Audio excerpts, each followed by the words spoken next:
नमस्कार दोस्तों, मैं प्रगति सिंह अपने YouTube channel learn with fun में आप सभी परिवार का तहे दिल से स्वागत करती हूँ। और आज हम लोग चैप्टर 9 क्लास 6 का history traders Kings and pilgrims पढ़ेंगे। और ये चैप्टर जो है 11 जो था वो लास्ट चैप्टर था और ये 9th है।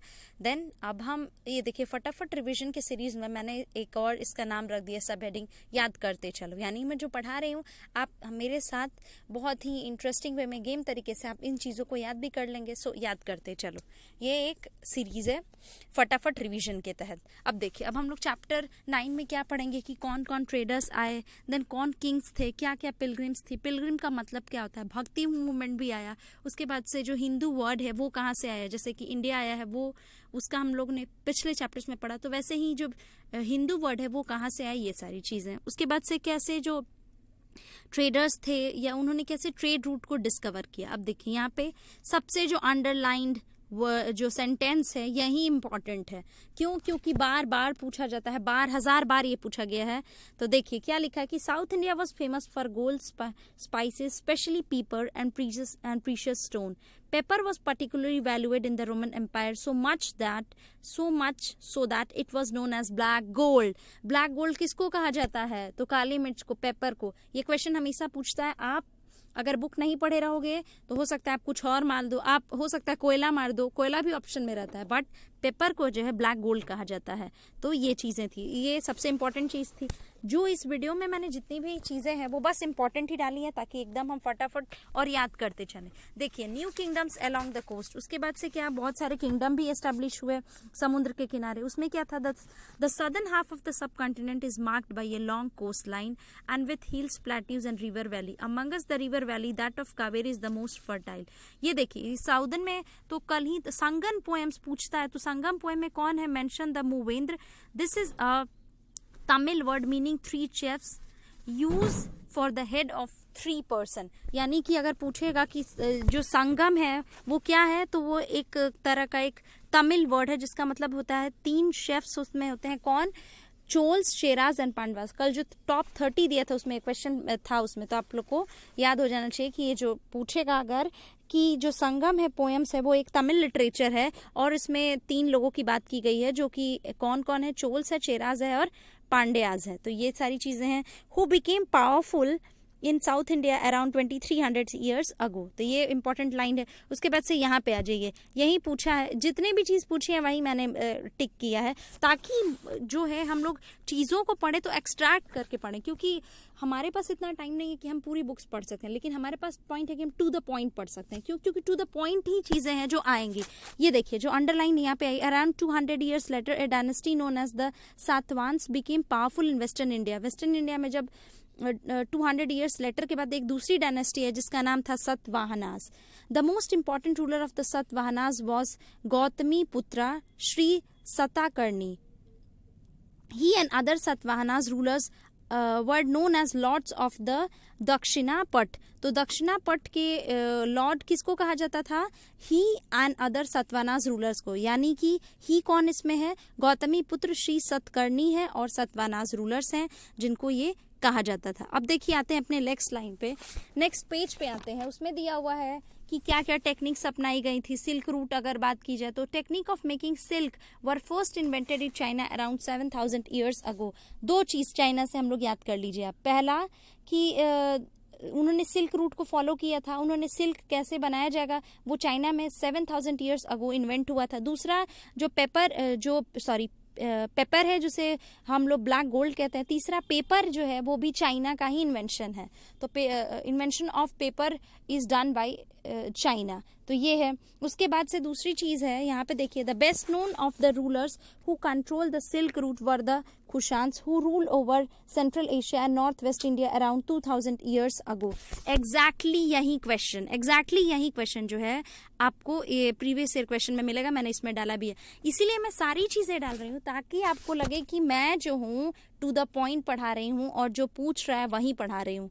तो रूलर थे जिसने सिल्क रूट को कंट्रोल किया था उन्हें कुशान्स कहते थे। अब देखिए यहाँ पे द स्प्रेड ऑफ बुद्धिज्म की बात करें इसमें, तो इसमें जो मोस्ट फेमस कुशान थे रूलर थे वो कनिष्क उनका नाम था, who ruled around 1900 years ago. इसके बाद से यहाँ पे आ जाइए अश्वघोष एक पोएट थे जो कंपोज किए थे बुद्ध की बायोग्राफी को। बुद्ध की बायोग्राफी का क्या नाम है? तो बुद्ध चरित, मीन्स की Buddha charita was composed by a poet अश्वघोष। उसके बाद से यहाँ पे देखिए a new form of Buddhism known as Mahayana Buddhism now developed. This had two distinct features. Earlier the Buddha's presence was shown in sculpture by using certain signs. उसके बाद से बोध सत्यत्व दिया हुआ है आपका, यही सबसे इंपॉर्टेंट है, पूछा हुआ था। The second change was a belief in Bodhisattva. There was suppose to be person who had attend enlightenment. Exactly यही क्वेश्चन जो है आपको आएगा, आप देखिएगा। अब आ जाते हैं थोड़ा सा बुद्ध जी के बारे में, बुद्धिज्म के बारे में पढ़ लेते हैं। ये देखिए पहले पिलग्रिम्स किसको कहते हैं? तो जो पिलग्रिम्स दिया हुआ है, हर एक ऑरेंज बॉक्स, ब्लू बॉक्स, ये सारे बॉक्स बहुत इंपॉर्टेंट है। यूजुअली जब हम भी बॉक्स खोलते हैं तो उसमें बहुत सारी चीजें रहती हैं, तो इस स्टडी पॉइंट ऑफ व्यू में भी जब वो जो बॉक्स है वो बहुत इंपॉर्टेंट है, वेरी वेरी वेरी इंपॉर्टेंट।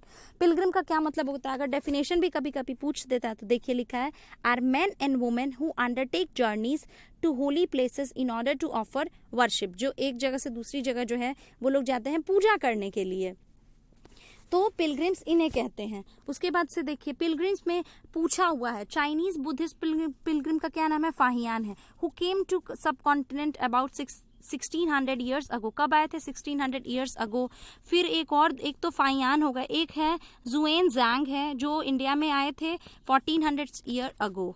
तो ये है दो लोग हैं, और एक और भी है, आई क्विंग भी। अब देखिए हिंदू जो वर्ड है, the word Hindu like the term India is derive from the river Indus. आपको याद होना चाहिए कि जो इंडिया है वो किस रिवर से डिराइव्ड हुआ है? वर्ड इंडस से। इट वॉज यूज्ड बाई, अब देखो the word Hindu it was used by Arabs and Iranians to refer to people who lived to the east of the river and their cultural practices including religious beliefs. तो ये सारी चीजें कि हिंदू कैसे आया, तो हिंदी जो है वो अरब्स और ईरानियंस जो है उन पीपल को रेफर करते थे जो रिवर के ईस्ट साइड में रहते थे, और उनके cultural practices including religious beliefs जो थे वो थे कहाँ पे? जो रिवर के ईस्ट साइड में रहते थे उन्हें हिंदू ये लोग बोलते थे। तो और इंडिया का नाम कैसे पड़ा? रिवर इंडस से पड़ा। तो ये छोटी छोटी चीजें हैं और बॉक्स में है, सो इट्स वेरी इंपॉर्टेंट। अब ब्लू बॉक्स भी बहुत इंपॉर्टेंट है। अगर भक्ति पूछ दिया जाएगा वो किस वर्ड से लिया गया, तो देखिए comes from the Sanskrit term भज मीनिंग टू डिवाइड और शेयर।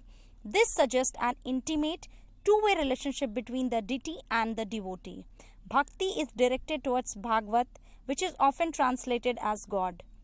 Bhagavat है, but also means one who possesses and shares bhag, literally good fortune or bliss. The devotee known as the Bhakt or the Bhagavat shares his or her chosen deity bhag. तो ये है, इसका मतलब हम लोग भक्ति पढ़ ले किस वर्ड से आया? संस्कृत टर्म भज से, जिसका मतलब होता है टू डिवाइड और शेयर। तो ये छोटी छोटी चीजें थी जो हम लोग ने इस चैप्टर में पढ़ ली, और आई होप कि आपको जो है सारी चीजें, जो छोटी छोटी चीजें मैंने इसमें डाली थी वो बहुत इंपॉर्टेंट थी, वो समझ में आ गई होंगी। उसके बाद से ये आइए मैच द फॉलोइंग पे हम लोग आते हैं। मैच द फॉलोइंग में है कि देखिए मूवेंद्र क्या था? मैंने बोला था कि संगम लिटरेचर में, संगम पोएम में बात की गई थी, जो एक तमिल लिटरेचर में का पार्ट है। तो उसमें 3 शेफ्स की बात की गई थी, जो 3 चीफ लोग थे। कौन कौन थे वो? Chief Cholas, Cheras and Pandyas. कौन?